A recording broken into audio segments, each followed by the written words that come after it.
We maintain that Ukrainian forces have started to set conditions for an upcoming counteroffensive that will start in the next 11 to 25 days, dependent on the weather, which is uncooperative. Second, significant combat operations were only reported in the Bakhmut operational area, and it's unclear if this is due to weather, Russian combat strength being exhausted, ammunition shortages, a planned or unplanned operational pause, or an unofficial partial truce for Orthodox Easter weekend. Third, we believe a large-scale Russian missile strike between April 17th and April 22nd remains possible, but admittedly our confidence is dropping. The last large-scale precision missile attack was on March 9th. Fourth, the Russian Federation armed forces are combat ineffective and have exhausted their combat potential except in the Bakhmut operational area. Fifth, we maintain the Ukrainian defense of Bakhmut has reached its final phase, and Ukrainian forces are executing a planned retrograde operation. Ukraine's ability to hold defensive lines over the last week has not altered our assessment. Sixth, Russian forces are experiencing a theater-wide shortage of non-precision artillery munitions, particularly anti-tank guided missiles, or ATGMs. Seventh, we maintain that short of using chemical, biological, radiological, or nuclear, also known as CBRN, weapons, the Russian military will continue doing everything possible to capture Bakhmut, regardless of the cost. And finally, Russian white nationalism connected to the Russian Orthodox Church and senior policymakers within Russian President Vladimir Putin's orbit are fueling religious and racial tension, which is accelerating in the North Caucasus.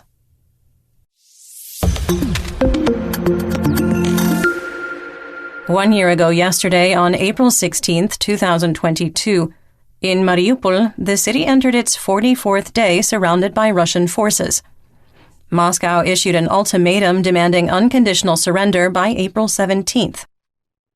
Our team estimated that 2,500 defenders remained concentrated in the Azovstal metallurgical plant. Despite the tightening grip by Russian forces, fighting continued in the city center and east of the Azovstal complex. Russian Tu-22M3 strategic bombers dropped up to 8 Fab 1500 bombs on the factory. Russian T-72 tanks were staged in the main port, and up to 95% of the city's residential buildings were damaged or destroyed. Russian and Chechen forces released several videos claiming new territorial gains in areas of the city they had controlled for weeks. Our team assessed, quote, "The final battle for control of Mariupol has begun," end quote. Russian General Vladimir Frolov was killed in action in the Donbass, with his funeral reported by the Russian Ministry of Defense on April 15, 2022. In Severodonetsk, 110,000 of the city's population had fled due to constant shelling and encroaching Russian forces. Ukrainian officials reported 70% of the city's buildings had been damaged or destroyed, and water, electricity, and natural gas service had been knocked out. An armored column of Russian T-80 tanks was recorded advancing on Popasna, highlighting a new feature, cope cages, designed to counteract ATGMs.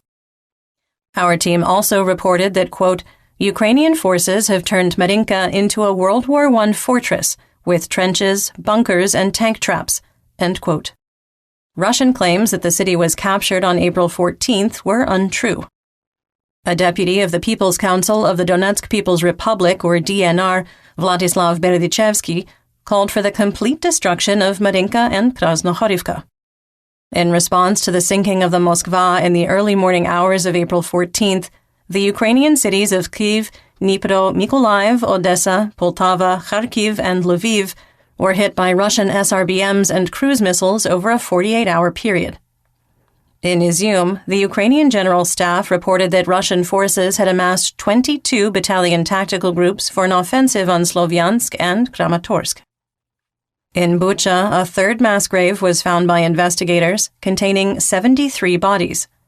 In Kharkiv, the facilities operated by the NGO World Central Kitchen were shelled, wounding 4. Ukrainian President Zelensky reported that over 3,000 Ukrainian soldiers had been killed and more than 10,000 wounded in the first public acknowledgement of combat losses since February 24th. In the first sign that the Russian military was suffering significant losses of heavy equipment, A video showed a train moving 40 NK-55 Grad 1 MLRS launchers mounted on ZIL-131 trucks toward Ukraine. The ZIL-131 variants being transported were from the Soviet era. Our team prophetically concluded, quote, "We maintain that Russia can overwhelm Ukrainian forces in the Donbass in a coordinated attack along all axes. We do not believe that Russia can hold the territorial gains, and unlike the siege of Kyiv and Chernihiv, defeat will be a crushing blow for Russian ground forces." End quote.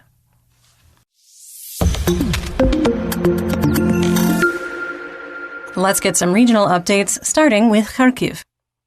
The Dvorichna and Kupiansk operational areas were stable, with only mutual shelling reported. Moving on to the Donbass region in Luhansk. In the Kremlin operational area, Russian mercenary mill blogger War Gonzo and the Russian Ministry of Defense, or MOD, reported an attempted advance in the direction of Nevelske. War Gonzo claimed the attempt failed. Further south, Russian mercenary mill blogger Rybar reported that Russian troops made marginal gains south of Ploshanka, but we already have this area coded as under Russian control. Fighting was positional between squad and platoon-sized units, with minor defensive positions likely swapping control. War Gonzo reported a failed Russian advance in the forested regions west of Kremina in the direction of Torske. The General Staff of the Armed Forces of Ukraine, or GSAFU, and the Russian MOD reported continued fighting near Dibrova. Fighting continued in the Serebryansky woods, with a geolocated video indicating that Russian forces regained positions lost in early March through the use of TOS-1 thermobaric weapons and demining systems as an offensive weapon. Based on this intelligence, we moved the line of conflict west in the forested region south of Kremina and expanded the gray zone.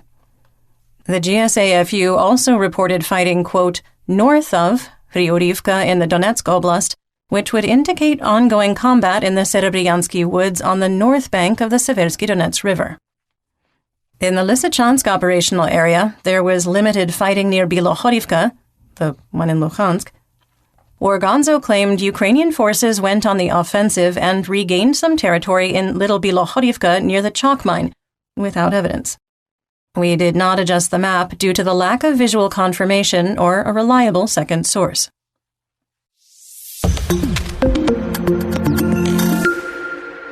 In northeast Donetsk, in the Siversk operational area, Russian forces shelled Ukrainian positions at the Spirna gas compressor station and to the south and east, attempting to advance on the village. The attack failed, and Russian forces returned to their original defensive positions. In the Solidar operational area, the Russian MOD claimed Ukrainian forces went on the offensive towards Sakowy Ventsety, but did not indicate the outcome. Russian airborne or VDV forces have taken over operations in the Solidar region from Wagner PMC. Heavy fighting continued in the Bakhmut operational area. We made some changes to the line of conflict in the central and southeastern parts of the city.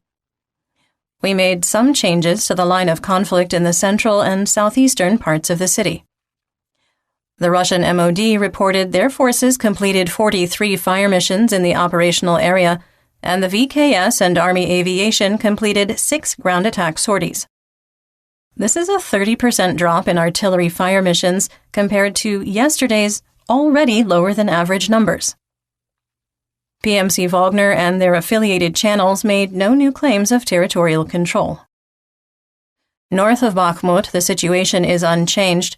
Russian VDV forces attempted to advance on Khomova without success. In the northern part of Bakhmut, no changes were made to the line of conflict. NASA Fire Information for Resource Management Systems, or FIRMS, indicated artillery strikes continued in the area of Rose Alley, and Ukrainian forces still control school number 24.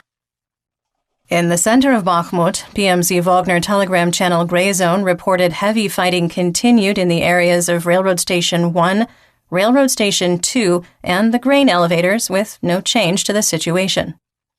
Ukrainian forces and PMC Wagner traded control of the bus terminal on the edge of Verkhny Park. We moved the line of conflict south of the bus terminal to Kozmanovtov Street, But admittedly, this is without visual evidence, and our analyst team is caving to peer pressure that our assessment is too optimistic in this region. PMC Wagner mercenaries occasionally cross the railroad tracks and enter the western part of Bakhmut, particularly around railroad stations 1 and 2, but cannot maintain the positions. There is no update on the status of the state police station or the hotel transit. In the southern part of Bakhmut, a geolocated video showed that PMC Wagner had reached Cheolochiv Lane by advancing along the train tracks, breaching Korsunskoho Street by Avangard Stadium. This may be the region the Russian MOD claimed was captured in its morning report, stating only that a quarter in the, quote, southeastern part of the city had been captured. West of Avangard Stadium, Ukrainian forces hold defensive lines on Korsunskoho Street, south and east of schools 2 and 40 and the MiG-17 area, and the T-504 highway ground line of communication, called a GLOC, that's a supply line, remains open. Russian VDV forces attempted to advance in the direction of Ivanivske and were unsuccessful. We maintain that the Kremlin has little motivation to expend its elite forces on offensive operations on the Ukrainian flanks. The Russian MOD is accelerating the destruction of PMC Wagner's combat strength by having the mercenaries run the most challenging part of offensive operations. Search and rescue operations in Slovyansk after the Orthodox Good Friday Russian S-300 anti-aircraft missile strike has ended. 15 people were recovered alive from the rubble, including a 14-year-old girl. The attack left 15 dead and 24 wounded, with most of the victims in an apartment building that was directly hit by one of the 7 missiles fired on the city.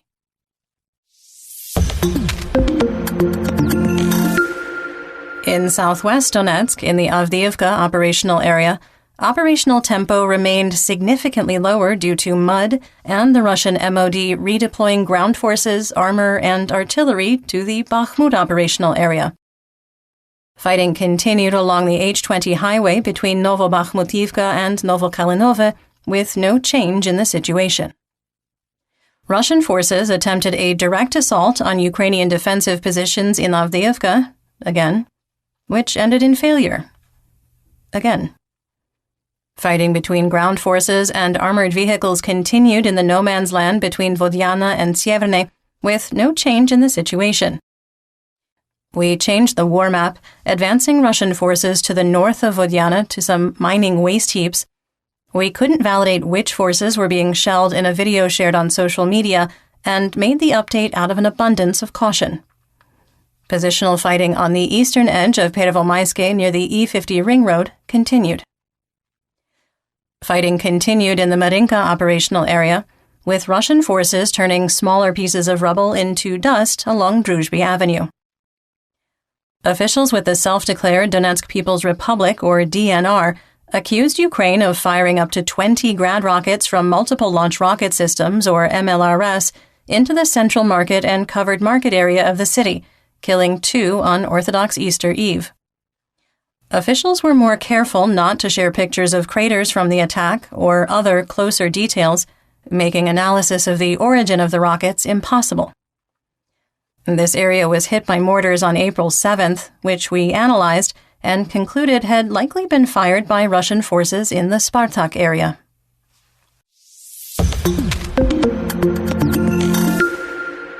Moving on to Zaporizhia. In the Komunarsky district of the city of Zaporizhia, Russian S-300 anti-aircraft missiles used for a ground attack destroyed a Russian Orthodox church in the early morning hours. The church was unoccupied, so there were no injuries, but the structure was completely destroyed. There was no update on the status of the Zaporizhia nuclear power plant, or ZNPP. In Russian-occupied Melitopol, authorities put up a large screen playing an address from Maxim Fomin, better known as Vladlen Tatarsky, who was assassinated in a St. Petersburg cafe owned by Yevgeny Prigozhin of Wagner Group on April 3rd. The video was recorded on Orthodox Easter last year, with Fomin declaring, quote, "One day we will all die, and one day we will all be resurrected. This is good news," end quote. In the Black Sea, Crimea, Mykolaiv, and Odessa region, Operational Command South, or OKS, reported 7 Black Sea Fleet vessels on patrol, including 2 Kilo-class submarines capable of launching 8-caliber cruise missiles in total. The last large-scale missile attack on Ukraine was on March 9th. In Mykolaiv, the city of Snihurivka was attacked twice on Easter. In the morning, S-300 anti-aircraft missiles were used for a ground attack, killing 2 teenagers and destroying multiple buildings. In the evening, the city was attacked again, with 2 schools, the hospital, the Palace of Culture, and residential buildings damaged. In western and central Ukraine, 2 people were injured in Nikopol in the Dnipropetrovsk region after Russian artillery shells hit a church during Easter services. 1 person was hospitalized and several homes in the area were damaged. On the Russian front in Belgorod, Russian officials reported that Ukrainian drones targeted a power plant. A video showed a substation on fire, while a grainy security camera video showed the moment of the drone strike, knocking out power to part of the city. In the Tula region, the Russian MOD deployed several anti-aircraft complexes after several incidents involving drones. Ukrainian officials have never claimed responsibility for 3 separate incidents, and Moscow never released any details. Russian state media agencies in the Kazan region reported a large explosion and fire near military training grounds. Russian state media agencies in the Kazan region reported a large explosion and fire near military training grounds. Reportedly, an ammunition depot exploded. You're listening to the Malcontent News Russia-Ukraine War Podcast. Our team of journalists, researchers, and analysts is funded by readers, listeners, and viewers just like you. To support independent journalism, please consider becoming a patron. You can find us on patreon.com/Malcontent News. Let's talk about developments theater-wide and outside Ukraine. The number of attacks launched by Russian forces has stabilized after steadily declining from the start of March. Between March 1st and 10th, Russia launched an average of 118 ground attacks per day. By April 15th, the daily average dropped to 54. Some assessment.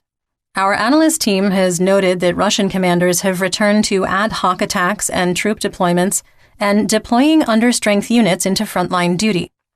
Personnel shortages are becoming a growing issue theater-wide. As we assessed in June 2022, grunts with guns take territory, and grunts with guns hold that captured territory. Russian combat strength is further degraded due to a lack of armored vehicles, ATGM shortages, ammunition rationing, and low morale. We've also documented a significant increase in the number of pictures and videos of Russian POWs being taken into custody. There were no indications of maltreatment in the most recent videos from the Marinka, Bakhmut, and Avdiivka operational areas. We can't assess if the increase is due to Russian forces seeking to surrender, undocumented, albeit small, Ukrainian advances overrunning Russian positions, or an increase in documentation as part of psychological operations. As a policy, we only link to videos of POWs who we believe are in imminent danger, being subjected to war crimes, or are part of a prisoner of war exchange. Colonel General and aspiring dentist Ramzan Don Kadyrov criticized 5 Chechen soldiers recently returning in a POW exchange, stating they have to prove their loyalty by immediately returning to the front. The Chechen leader, increasingly under pressure due to growing unrest in the North Caucasus, hinted that Russian forces were suffering from ammunition shortages, saying, quote, "Of course, captivity is not a crime, I understand it, and we are glad that the soldiers are alive. An hour before they were captured, they communicated by radio and reported running out of ammunition. But every warrior should not just shoot chaotically, but think about every shot and save every round. I realize that this is also my fault, that they were not sufficiently prepared for such a situation and did not fully understand that a soldier must plan his ammunition." End quote. Twice convicted pedophile Scott Ritter told Russia Today through the redacted YouTube channel that Ukrainian President Volodymyr Zelensky will be killed by his own people, quote, "since he became the embodiment of the total collapse of Ukrainian society that is now observed." End quote. Some assessment.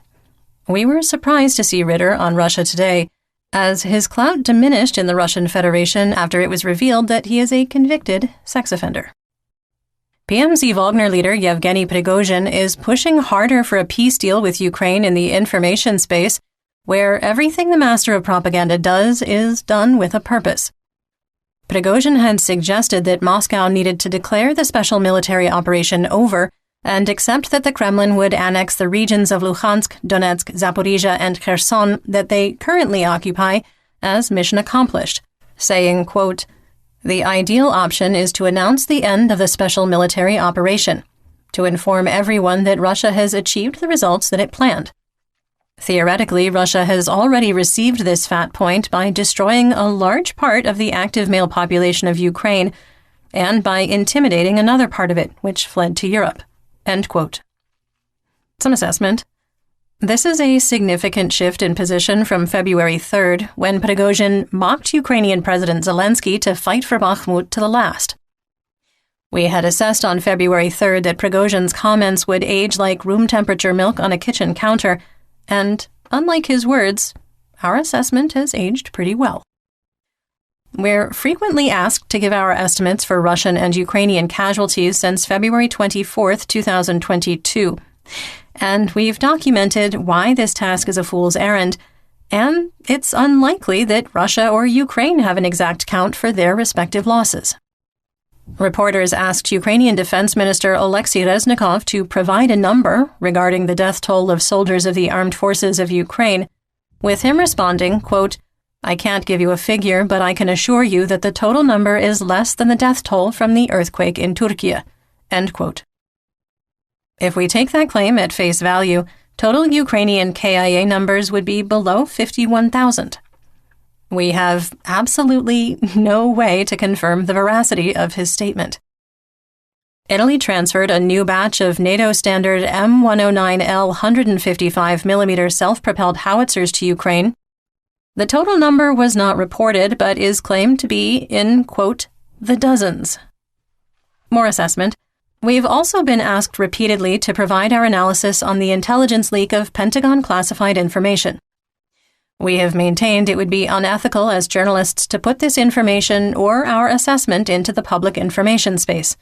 The first pillar of ethical journalism is to minimize harm. We know that one of the claims in the intelligence documents and in the public information space is that Ukraine is suffering from significant ammunition shortages. We can't verify these claims, but it's unlikely that nations like Italy and Denmark would be sending dozens of SPGs as quickly as possible with no available ammunition to fire. In another sign that Ukraine is setting conditions for a major offensive, the Molfar open source analyst group concluded that Russia has lost $1 billion worth of electronic warfare equipment, not including smaller systems such as handheld anti-drone devices. There has been a spike in the suppression and destruction of Russia's electronic warfare capabilities before each counteroffensive, but March 2023 exceeded March and September 2022 combined. Since March 1st, 34 Russian electronic warfare and radar systems have been destroyed, and another 10 during the first 2 weeks of April. This represents 1/3 of all electronic warfare and radar systems destroyed since February 24th, 2022.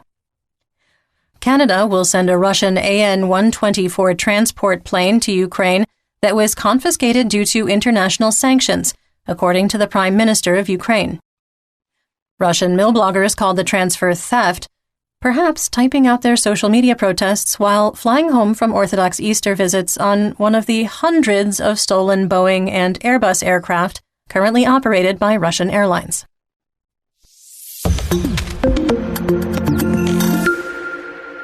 Speaking of international sanctions, let's talk about the Russian military mobilization and Mir. On Saturday night, we published an investigative report on Google News about Russian propagandist Sarah Bills, better known as Donbas Devushka. In an interview with the Wall Street Journal published hours after our exposé, Bills confirmed that she was the person behind the Telegram and Twitter empire, which allegedly has grown to 15 people.